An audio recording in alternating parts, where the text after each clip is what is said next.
नमस्कार दोस्तों, स्वागत है आप सभी का। आज इस वीडियो में हम बात करेंगे जूडिज़्म के बारे में। हम देखेंगे जूस का भगवान कौन है। इसराइल में रहते हैं अधिकतम जूस, बहुत से अमेरिका में भी रहते हैं, कुछ भारत में और बाकी देशों में भी रहते हैं। इनका एक धर्म है जूडिज़्म। तो आज हम इससे रिलेटेड सारे इंपॉर्टेंट फैक्ट्स को देखने वाले हैं कि इसकी हिस्ट्री क्या है, इसके क्या इंपॉर्टेंट फैक्ट्स हैं, कौन कौन से भगवान हैं, कहाँ पे ये पूजा करते हैं, इनकी रिलीजियस टेक्स्ट कौन से हैं, और अंत में हम देखेंगे कि इनका प्रोसिक्यूशन कब कब हुआ और क्यों हुआ। इतिहास में काफ़ी ज़्यादा ज्यूज़ को मारा गया है। इन सारी चीज़ों को, सारे इवेंट्स को हम विस्तार से कवर करने वाले हैं, तो काफ़ी नई चीज़ें आपको सीखने को मिलेंगी। आप इस वीडियो को अंत तक जरूर देखिएगा। चैनल पर नए हो तो सब्सक्राइब अवश्य करिएगा। पोर्टिस्ट economy, GK, geography, science, environment, ecology की तमाम वीडियोज़ के लिए हमारी प्लेलिस्ट को जरूर चेक करिएगा। आप किसी भी एग्जाम की तैयारी कर रहे हो, हमारी प्लेलिस्ट और करंट अफेयर की बाकी वीडियोज़ को देख के आपको काफ़ी हेल्प मिलने वाली है। इसे समय निकाल के हमारे चैनल को जरूर चेक करिएगा। चलिए शुरुआत करते हैं। देखिए दोस्तों, जूडिज़्म ये वर्ल्ड के ओल्डेस्ट रिलीजन्स में से एक रिलीजन माना जाता है। इसका इतिहास 4000 साल पुराना है। इसको ओरिजिनल अब्राहमिक फेथ माना जाता है। तो अब्राहमिक फेथ बेसिकली 3 धर्म हैं जो अब्राहमिक फेथ आते हैं। एक तो आता है जूडिज़्म, एक आता है इस्लाम, एक आता है क्रिश्चियनिटी। इन तीनों को अब्राहमिक फेथ या अब्राहमिक रिलीजन्स कहा जाता है क्योंकि इनका जो सोर्स है वो एक ही है, अब्राहम। तो आगे हम देखेंगे पूरी हिस्ट्री। तो यहाँ पे ओरिजिनल अब्राहमिक फेथ जो है वो माना जाता है जूडिज़्म को। अब हालांकि ये अपनी अपनी इंटरप्रिटेशन है।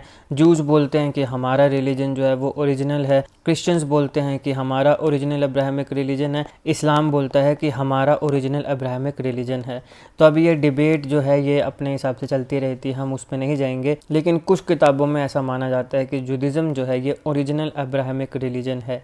तो बेसिकली ये एक मोनोथिस्टिक फेथ है।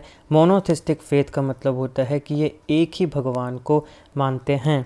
यहाँ पे जो फॉलोअर्स हैं जूडिज़्म के, वो वन गॉड, एक भगवान को मानते हैं। इनके द्वारा ऐसा माना जाता है कि इनके जो भगवान हैं उन्होंने एंशिएंट जो इनके प्रॉफिट्स थे, अब आगे हम इनके प्रॉफिट्स को देखेंगे। प्रॉफिट्स मतलब प्रीचर या ऐसे जो बड़े महान लोग जो मतलब जिन्होंने ईश्वर की प्राप्ति करी, जिन्होंने भगवान को देखा है ना। तो इनका एक ही गॉड है। उन्होंने इनके जो एंशिएंट प्रॉफिट्स हैं उनके सामने अपने आप को रिवील किया था। तो यहाँ पे कई प्रॉफिट्स आते हैं, जैसे अब्राहम जो सबसे पहला है। अब्राहम इन्हीं के नाम पे पड़ा, अब्राहमिक रिलीजन का नाम। तो अब्राहम, फिर आते हैं आइसाक, जैकोब, मोसेस, सोलोमन, और ऐसे और भी काफ़ी प्रॉफिट्स इनके हुए। जो सबसे इम्पॉर्टेंट टेक्स्ट है ज्यूस का वो है तोराह। अब देखिए, ज्यूस जो हैं वो 10 कमांडेंट्स मानते हैं जिनको ये होली लॉस कहते हैं। और वो ऐसा मानते हैं कि ये जो 10 कमांडेंट्स हैं ये भगवान ने, गॉड ने मोसेस को दी थी। तो ये हैं मोसेस। अब अलग अलग पिक्चर्स हो सकती हैं इंटरनेट में, तो एक जो मुझे मिली जो मतलब मुझे थोड़ी रिलेवेंट लगी तो वो मैंने यहाँ पे शेयर कर दी, मोसेस। तो बेसिकली मोसेस इनके एक प्रॉफिट थे। उनको भगवान ने बताया कि जितने भी ज्यूज़ हैं उन्हें 10 कमांडेंट्स को मानना चाहिए जो कि होली लॉस माने जाएंगे। पूरी दुनिया में अगर हम बात करें तो 14 मिलियन ज्यूज़ हैं। मुख्यतः ये इसराइल में रहते हैं, कुछ ये अमेरिका में और बाकी देशों में भी रहते हैं, लेकिन इसराइल और अमेरिका में काफ़ी ज्यूज़ रहते हैं। ये जिन रिलीजियस सेंटर्स में पूजा पाठ करते हैं, अपना वर्शिप करते हैं, उसको सिनेगॉग्स बोला जाता है। कुछ इस प्रकार से दिखते हैं सिनेगॉग्स। तो पूरी दुनिया में जो 15 मिलियन ज्यूज़ हैं इसमें से मैक्सिमम यूनाइटेड स्टेट्स में और इसराइल में रहते हैं। ज्यूज़ पीपल जो है ऐसा मानते हैं कि उनका एक ही भगवान है, एक ही गॉड है, और उन्होंने उनके साथ एक स्पेशल एग्रीमेंट करी है। किस चीज़ के लिए एग्रीमेंट करी है? एक ग्रेट नेशन बनाने के लिए। तो भगवान उनके जो बिलीवर्स हैं उनके साथ कम्युनिकेट करता है, और अगर मान लो वो अच्छे कर्म करते हैं तो उन्हें रिवॉर्ड भी करता है, लेकिन अगर वो बुरे कर्म करते हैं तो उन्हें पनिश भी करता है। तो बेसिकली यहाँ भी कार्मिक साइकिल की बात होती है। इनका भी मानना है कि अच्छे कर्म करने चाहिए। अगर अच्छे कर्म करेंगे, गुड डीड्स करेंगे, तो इनका जो भगवान है वो इन्हें रिवॉर्ड करेगा। अगर बुरे कर्म करेंगे तो फिर उनको पनिश भी किया जाएगा। ज़्यादातर जूस, अब देखो जूस में भी अलग अलग काफ़ी ग्रुप्स हैं, तो इन ग्रुप्स को भी हम आगे देखने वाले हैं। हम देखेंगे अलग अलग कितने प्रकार के जूस या जूडिज़्म के अलग कितने सेक्ट हैं। मगर ज़्यादातर जो जूस हैं वो ऐसा मानते हैं कि उनका जो मसीहा हैं वो अभी तक नहीं आए हैं, लेकिन एक दिन वो ज़रूर आएंगे। अब जूडिज़्म के जो स्पिरिचुअल लीडर्स होते हैं उनको रैबीज़ बोलते हैं, RABBIS। 6 pointed star of David यहाँ पे आप देख सकते हो, ये जुडिज़म का सिंबल है। 6 पॉइंटेड स्टार ऑफ डेविड इसको बोलते हैं, तो यह आपने ध्यान रखना है। 6 पॉइंटेड स्टार ऑफ डेविड जो है वो सिंबल है जुडिज़म का।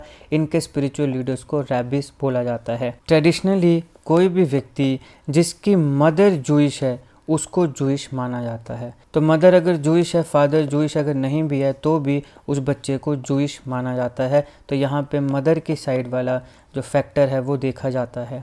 अब जूइश के काफ़ी सेक्रेड टेक्स्ट हैं, उनमें से एक आता है तनख। इसको हिब्रू बाइबल भी बोलते हैं, ध्यान में रखना है। तनख को हिब्रू बाइबल भी कहा जाता है। इसमें सेम बुक्स हैं जो कि क्रिश्चियन बाइबल के ओल्ड टेस्टामेंट में देखने को मिलती हैं, हालांकि यहाँ पे थोड़ा स्लाइट डिफरेंस आपको देखने को मिलता है। तनख जो है इसमें 24 बुक्स हैं। इसमें से जो पहली 5 बुक्स हैं उनको बोलते हैं टोराह। टोराह काफ़ी इम्पॉर्टेंट होता है, तो ये तनख का ही पार्ट है। हमने पहले भी देखा, तनख में 24 बुक्स हैं, उसमें से जो पहली 5 हैं उन्हें कहते हैं तोराह। तोराह को द लॉ भी बोला जाता है। इसमें लॉ के बारे में बताया गया है। ये जो तोराह है ये उन लॉस को बताता है जो ज्यूस को फॉलो करने पड़ते हैं। इसको पेंटाट्यूच भी बोलते हैं। इसके अलावा बाकी जो बुक्स हैं उसमें एक आता है नेवीम, इसको द प्रॉफिट्स भी बोला जाता है। और फिर आता है केटुवीम, इसको द राइटिंग्स भी कहा जाता है। तो बेसिकली इनका जो सबसे सेक्रेड टेक्स्ट है वो है तनख। इसकी 24 बुक्स हैं, पहली 5 जो हैं उनको तोराह बोलते हैं। फिर आता है नेवीम और फिर आता है Ketuvim. Torah the law, Nevi'im the prophets और Ketuvim the writings. Founder of Judaism की बात करें तो देखिए, जो जूइश धर्म का ओरिजिन है उसको तोराह में, जो कि तनख के पहली 5 बुक्स हैं, उसमें काफ़ी अच्छे से एक्सप्लेन किया गया है। कुछ टेक्स्ट के मुताबिक भगवान ने, गॉड जो थे, उन्होंने सबसे पहले एक हिब्रू मैन थे अब्राहम, उनके सामने वो रिवील हुए थे, उनके साथ उन्होंने बातचीत करी। ये काफ़ी एक बड़े महान इंसान होंगे अब्राहम। तो भगवान इनके सामने आए और उन्होंने इनके साथ बातचीत करी और फिर अब्राहम ने जुडिज़म को फाउंड किया। तो फाउंडर ऑफ जुडिज़म माना जाता है अब्राहम को, और इसीलिए इन्हीं के नाम से आया कि ये कौन सा धर्म है, अब्राहमिक रिलीजन है, क्योंकि ये अब्राहम थे जिनके सामने गॉड रिवील हुए। तो फाउंडर ऑफ जुडिज़म जो है वो अब्राहम को माना जाता है। जूज ऐसा मानते हैं कि गॉड ने अब्राहम के साथ एक स्पेशल कन्वीनियंट, एक स्पेशल एग्रीमेंट करी है कि वो और उनके जो डिसेंडेंट्स हैं वो एक ग्रेट नेशन को क्रिएट करेंगे। अब्राहम के सन हुए इसाक, इसाक के सन हुए जैकोब। ये सेंट्रल फिगर्स हैं एंशिएंट जूविश हिस्ट्री में। बाकी और भी आएंगे आगे, जैसे मोसेस, लेकिन वो एक हिस्ट्री के साथ जुड़े हैं। वो इजिप्ट के साथ जो इसराइल की हिस्ट्री है, ये जूस की हिस्ट्री है, उसके साथ जुड़े हैं। इन्हें भी प्रॉफिट ही माना जाता है। लेकिन यहाँ पे एंशिएंट जूविश हिस्ट्री की बात हो रही है, तो एंशिएंट जूविश हिस्ट्री में सेंट्रल फिगर्स माना जाता है अब्राहम को, इसाक को और जैकोब को। ये जो जैकोब हैं, इन्होंने अपना नाम बनाया इसराइल। जैकोब का ही नाम बना इसराइल, और इनके जो आगे बच्चे हुए वो बने इसराइलाइट्स। तो यहाँ पे इस प्रकार से ये जूइश जो हैं इनका ओरिजिन होता है। अब्राहम के बेटे इसाक, अब्राहम के पोते या इसाक के बेटे जैकोब, जैकोब ने अपना नाम बदला इसराइल, और इनके जो आगे बच्चे हुए वो हुए इसराइलाइट्स। अब अब्राहम के 1000 साल के बाद एक प्रोफेट आए जिनका नाम था मोसेस। अब यहाँ पे इस समय इजिप्ट एक देश है, इसराइल के बगल में ही है। इजिप्ट में एक सिनाई पेनिनसुला है। फिर इसराइल और इजिप्ट में एक आता है फिलाडेल्फी कॉरिडोर। ये भी काफ़ी खबरों में था। इन दोनों को मैंने अच्छे से कवर किया, जरूर देखेगा, लिंक मैं डिस्क्रिप्शन में दे दूंगा। अब यहाँ पे हुआ क्या कि इजिप्ट में बहुत से इसराइलाइट्स जो थे उनको स्लेव बनाया गया था, और कई सालों तक वो वहाँ पे स्लेव्स बने रहे। तो फिर आते हैं प्रॉफेट मोसेस, और वो इसराइलाइट्स को इजिप्ट से बाहर निकालते हैं। जो बहुत सालों की, हंड्रेड्स ऑफ ईयर्स की जो स्लेवरी थी, हंड्रेड्स ऑफ ईयर्स से जो उन्हें इंस्लेव बनाया गया था, वो उन्हें वहाँ से बाहर निकालते हैं प्रॉफेट मोसेस। तो कुछ स्क्रिप्चर्स के मुताबिक गॉड ने, यही मोसेस हैं जिनके सामने गॉड रिवील हुए, और उन्होंने इन्हीं को 10 कमांडेंट्स बताई थी। कहाँ पे?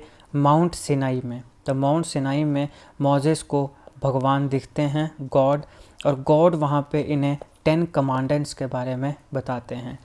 जूइश टेम्पल्स की बात करें तो देखिए 1000 BC के अराउंड जूइश पीपल्स के ऊपर किंग डेविड रूल किया करते थे। तो किंग डेविड के बेटे थे सोलोमन।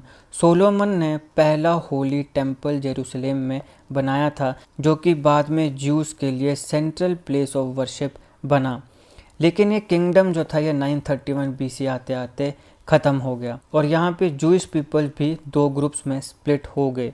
जो नॉर्थ में थे वो इसराइल बना, जो साउथ में थे वो जुदाह बना। 580 BC के अराउंड बेबीलोनियंस ने जो ज्यूस का पहला टेम्पल था, जो पहले हमने देखा बना था, उसे डिस्ट्रॉय कर दिया। किसने? बेबीलोनियंस ने।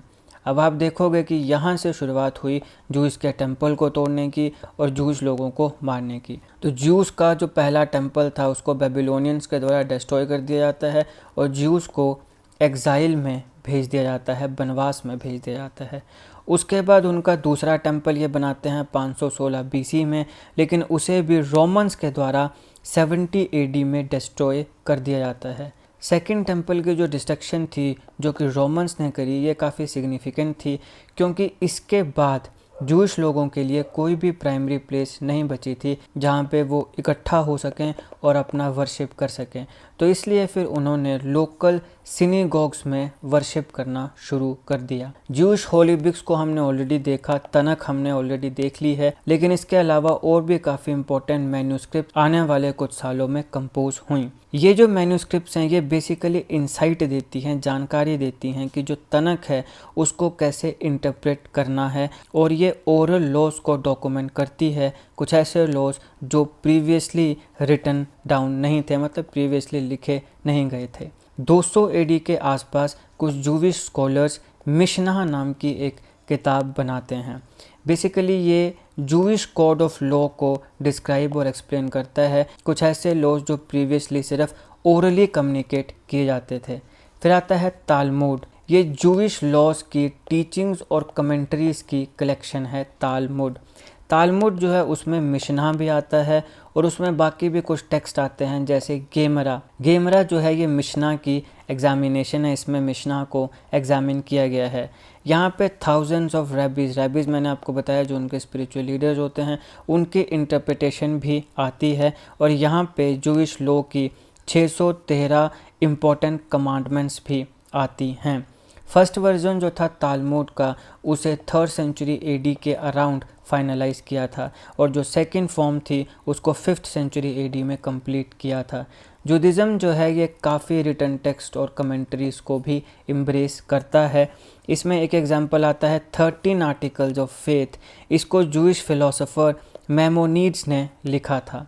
शब्द जो है ये एक दिन होता है जहाँ पे जूइश लोग रेस्ट करते हैं और प्रेयर करते हैं। ये टिपिकली फ्राइडे के सनसेट से लेके तो सैटरडे के नाइटफॉल तक होता है।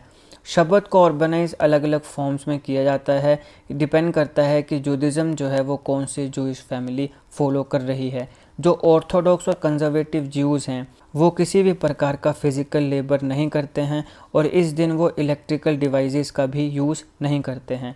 लेकिन जो कुछ ऑब्जर्वेंट ज्यूज़ हैं वो शब्द को सेलिब्रेट करते हैं रीडिंग से, कुछ ना कुछ किताबें पढ़ते हैं या तोरा को पढ़ते हैं और तोरा को डिस्कस करते हैं, सिनेगोग को अटेंड करते हैं और वो शब्द मील्स भी लेते हैं। बेसिकली वो सोशलाइज होते हैं, लोगों के साथ मिलते बांटते हैं। अब हम बात करते हैं जूडिज़म के अलग अलग सेक्ट्स की। ऑर्थोडॉक्स जूडिज़म, रिफॉर्म जूडिज़म, रिकंस्ट्रक्शनिस्ट जूडिज़म और फिर आता है कंजर्वेटिव जूडिज़म। एक एक करके बात करते हैं। सबसे पहले ऑर्थोडॉक्स जूडिज़म। ऑर्थोडॉक्स जूस वो जूस हैं जो काफ़ी स्ट्रिक्टली ट्रेडिशनल जूइश लॉ को और रिचुअल्स को ऑब्जर्व करते हैं, फॉलो करते हैं। फॉर एग्जांपल शब्द के दिन वो ना तो कोई काम करते हैं, ना ड्राइव करते हैं और ना ही पैसा खर्चना चाहते हैं। ऑर्थोडॉक्स जूडिज़म जो है ये डाइवर्स सेक्ट है, इसमें अलग अलग सब ग्रुप्स आते हैं और उसमें से एक हसीडिक ज्यूज़ भी हैं। ये 18th सेंचुरी में बना था ईस्टर्न यूरोप में और ये थोड़ी अलग वैल्यूज़ रखता है ट्रेडिशनल या अल्ट्रा ऑर्थोडॉक्स जूडिज़म के कंपैरिजन में। हसीडिक ज्यूज़ जो हैं ये मिस्टिकल एक्सपीरियंस जो है भगवान के साथ उस पर ज़्यादा एम्फेसाइज करते हैं और ये डायरेक्ट कम्युनिकेट करते हैं प्रेयर या वर्शिप के माध्यम से भगवान के साथ। चबाद एक काफ़ी well known orthodox Jewish Hasidic movement है। फिर आता है रिफॉर्म जूडिज़म। ये थोड़े लिबरल कैटेगरी के मानते हैं। इनके कुछ अलग इथिकल ट्रेडिशंस होते हैं। ये कुछ प्रोग्रेसिव आइडियाज़ और अडेप्टेशन को प्रमोट करते हैं। ज़्यादातर जो यूनाइटेड स्टेट्स में ज्यूज रहते हैं ये रिफॉर्म जुदाइक ट्रेडिशंस को मानते हैं। फिर आता है कंजर्वेटिव जूडिज़्म। अब कई ऐसे लोग हैं जो कंजर्वेटिव जूडिज़्म को ऑर्थोडॉक्स और रिफॉर्म जूडिज़्म के बीच का मानते हैं। तो बेसिकली ये ट्रेडिशन जो है जूडिज़्म का उसे ऑनर करते हैं, स्ट्रिक्टली फॉलो करते हैं, लेकिन कुछ मॉडर्नाइजेशन को भी ये उसमें अलो करते हैं। और फिर आता है रिकंस्ट्रक्शनिस्ट जूडिज़्म। अब देखिए ये 1922 में बना था। मोर्देकाई कापलन ने society for the advancement of Judaism इसको बनाया था और उस समय रिकंस्ट्रक्शनिज़म की शुरुआत हुई थी। ये सेक्ट जो है ये बिलीव करता है कि जूडिज़्म जो है ये रिलीजियस सिविलाइजेशन है जो कॉन्स्टेंटली इवोल्व हो रही है। फिर आता है एक ह्यूमनिस्टिक जूडिज़्म। रबी शेरविन वाइन इन्होंने डिनोमिनेशन ऑफ जूडिज़्म की स्थापना करी 1963 में। ह्यूमनिस्टिक जूस जो हैं ये जूश हिस्ट्री और कल्चर को सेलिब्रेट करते हैं, लेकिन यहाँ पे गॉड के ऊपर इतना एम्फेसिस नहीं दिया जाता है। तो इस प्रकार से अलग अलग वेरियस डिनोमिनेशंस हैं जूडिज़्म की, लेकिन ज़्यादातर जूस जो हैं वो अपने आप को सिर्फ जूस ही मानते हैं। वो अपने आप को किसी भी पर्टिकुलर क्लासिफिकेशन के साथ आइडेंटिफाई नहीं करना चाहते। जूश हॉलीडेज़ की बात करें तो सबसे पहला आता है पास ओवर। ये जो हॉलीडे है ये मुख्यतः मार्च और अप्रैल के बीच में आता है और ये 7 से 8 दिनों तक चलता है।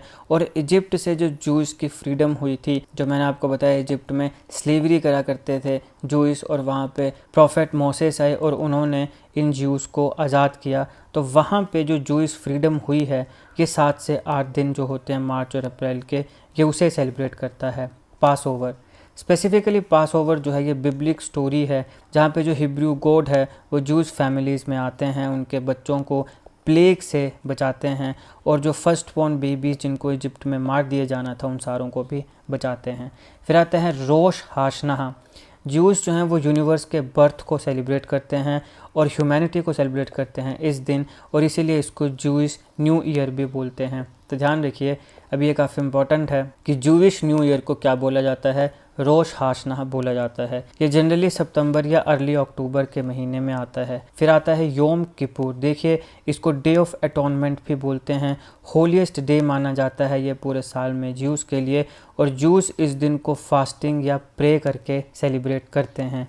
ये मंथ ऑफ सितंबर या अक्टूबर में आता है। फिर आता है हाई होली डेज। देखिए रोश हाशना से लेके योम किपुर का जो पीरियड होता है ये 10 दिन का होता है। इसे बोला जाता है हाई होली डेज जूडिज़्म में या जूस के बीच में। इसको और किस नामों से जाना जाता है, यामीम, नोराइम और डे ऑफ ओ। तो ये 10 दिन होते हैं रोश हाशना से लेके तो योम किपुर तक। इन्हें बोलते हैं high holy days, Yamim, Noraim और days of awe. High holy day जो है इसको टाइम ऑफ रिपेंटेंस माना जाता है जूस पीपल्स के द्वारा। रिपेंटेंस का मीनिंग होता है पश्चाताप। तो यानी मान लो जैसे कोई गलती हो गई है तो उसका पछतावा है और भगवान हमें माफ़ कर दे। इस प्रकार से अपने कुछ अगर गलत डीड्स हुए हैं तो उसका पश्चाताप किया जाता है जूस के द्वारा। इस पीरियड पे हाई हॉलीडेज 10 दिन होते हैं। फिर आता है हनुका। हनुका ये जूई सेलिब्रेशन है, इसको फेस्टिवल ऑफ लाइट भी माना जाता है। जैसे हमारे यहाँ पे दिवाली होती है फेस्टिवल ऑफ लाइट, वैसे ही हनुका फेस्टिवल ऑफ लाइट्स होता है जूई सेलिब्रेशन में, जूस लोगों में। और ये 8 दिन तक चलता है, लेट नवंबर से दिसंबर तक ये मनाया जाता है। हनुका जो है ये डेडिकेट करता है जूइश टेम्पल की रीडेडिकेशन जेरूसलेम में, जब मकाबीज ने सीरियन ग्रीक को 2000 साल पहले डिफीट किया था और यहाँ पे दोबारा जूइश टेम्पल बना था। फिर आता है पुरीम। ये जॉयस हॉलीडे होता है, ये मार्च के महीने में मुख्यतः आता है। यहाँ पे पर्शिया में जूस पीपल को एक्सटर्मिनेट किए जाना था, मारा जाना था। पर्शिया आज के समय का ईरान और इराक, यहाँ पे जूस को मारा जाना था, तो वहाँ पे इनको बचाया गया था, तो इसलिए ये इसे सेलिब्रेट करते हैं पुरीम। अब जूस की प्रोसिक्यूशन की बात करते हैं। देखिए इतिहास में काफ़ी ज़्यादा जूस की प्रोसिक्यूशन हुई है, जूस को मारा गया है। कुछ इंपॉर्टेंट इंसिडेंट्स को देखते हैं। पूरे के पूरे इतिहास में रिलीजियस बिलीफ्स को लेके जूस को प्रोसिक्यूट किया गया है। इसमें सबसे पहला आता है 1066 का ग्रेनाडे मसाकर। 30 दिसंबर 1066 में काफ़ी मुस्लिम्स ने ग्रेनाडा में एक रॉयल पैलेस था उसे स्टॉर्म किया और वहाँ पे 1000 से ज़्यादा जूइश फैमिलीज़ को मार दिया। फिर आता है the first crusade. The first crusade जो है ये basically series of medieval Holi Wars हैं जो क्रिश्चियंस और मुस्लिम्स के बीच में हुए हैं। क्रूसेड्स काफ़ी हुए हैं, ये मुस्लिम्स और क्रिश्चियंस के बीच में हुए हैं। तो जो फर्स्ट क्रूसेड था, यहाँ पे हज़ारों की संख्या में ज्यूज़ को मारा गया और उन्हें फोर्स किया गया कि वो क्रिश्चियनिटी में कन्वर्ट हों। तो ना सिर्फ मुस्लिम्स बल्कि क्रिश्चियंस ने भी इतिहास में ज्यूज़ को मारा है। द स्पेनिश एक्सपल्जन आती है। बेसिकली 1492 में जो स्पेन का रूरल था उसने एक रॉयल एडिक्ट दिया और बेसिकली उसने डिक्लेयर किया कि जितने भी जूज़ हैं वो सारे क्रिश्चियनिटी में कन्वर्ट हो जाएं और जो नहीं होगा उसको देश से बाहर निकाल दिया जाएगा। तो ऐसा माना जाता है कि 2 लाख से ज़्यादा लोग जो थे उनको देश से बाहर, स्पेन से बाहर निकाल दिया गया था और लाखों की संख्या में कई ज्यूज जो थे वो मर गए थे क्योंकि समय रहते वो सेफ जगह में नहीं पहुंच पाए तो उनकी मृत्यु हो गई। और 2 लाख से ज़्यादा को अपना घर बार सब कुछ छोड़ना पड़ा, स्पेन को छोड़ना पड़ा, क्योंकि स्पेन के रूलर ने कहा कि या तो क्रिश्चियनिटी में कन्वर्ट हो जाओ या फिर आपको देश से बाहर भेज दिया जाएगा। फिर आता है होलोकॉस्ट, इसे तो कौन नहीं जानता। एडोल्फ हिटलर की नाजी आर्मी ने ज्यूज़ का होलोकॉस्ट किया।